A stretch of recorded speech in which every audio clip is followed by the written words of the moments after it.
Live, I'm joined on the set by our French politics editor, Marc Perelman. Marc, how surprising is this verdict? Well, it's surprising because it came very early. We were told that the reading of the verdict would begin at 1:30 Paris time and that it would last hours and hours based on the precedent of the trial. However, after less than half an hour, the conclusions were read and everyone was waiting to see what would happen to Marine Le Pen. So, yes, the guilty verdict is confirmed, but that's not really a surprise. The surprise would have been a non-guilty verdict because there was a lot of evidence that was brought to the fore during the first trial, during the appeal trial, and even Marine Le Pen probably knew that she would probably be found guilty. Now, the big question, the only question when you look at it from a political angle is, does this verdict allow her to run in next year's presidential election? Yes or no? Well, the answer is yes and no.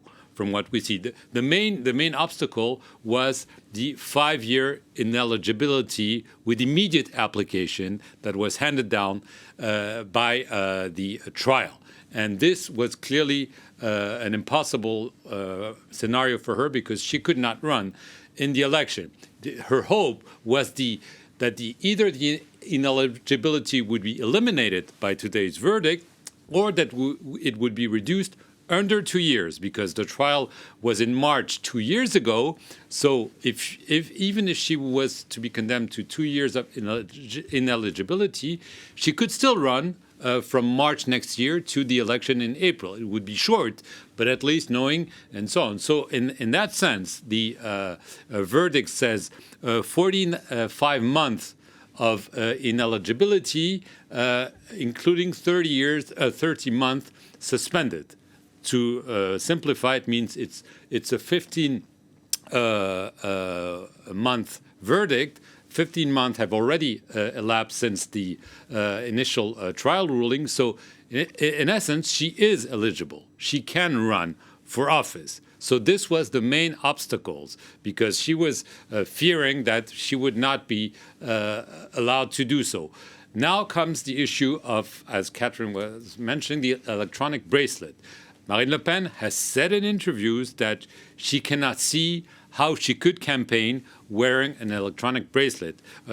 So you have a sentence of 3 years, including one under electronic bracelet. So it seems that, according to what Marine Le Pen said prior to the trial, she will not run, because she said, if I have to wear an electronic tag, I will not be able to campaign. I will not be free to go in that place.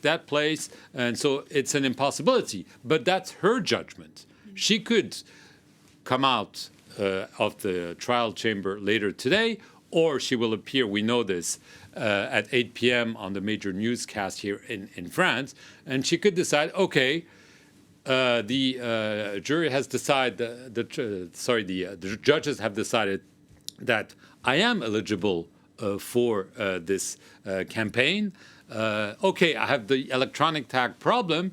I might decide that, okay, I'll do this because even though the judges are trying to prevent me from ruling and so on, she could use the argument of saying, they're trying to do anything, but I'll fight, I'm a fighter, and so on. She could easily find the arguments to say, I will campaign wearing an electronic bracelet. Or she could say, okay, logistically, it's going to be a nightmare. That's not going to be possible. So I hand the baton to Jordan Bardella, because that's what we decided. The polls are showing that he's doing as well or even better than Marine Le Pen. But now she has a choice, because until a few minutes ago, if she was declared ineligible, that would be the end of it.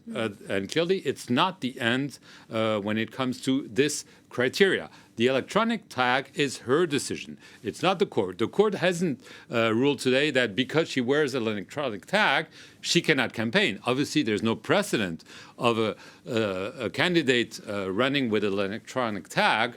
So we'll have to see what she decides. But now she gets to decide. She'll have to think also. We'll have to see exactly how the sentencing will be decided in details. Maybe the electronic tag will not fully apply.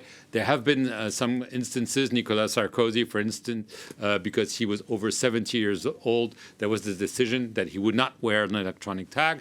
This is not the case with Marine Le Pen, who's younger than Nicolas Sarkozy, but there could be maybe some arrangements, so we'll have to see for the details. But for now, Marine Le Pen is still breathing. All right, Marc, stay with me. Politically, I mean. Politically.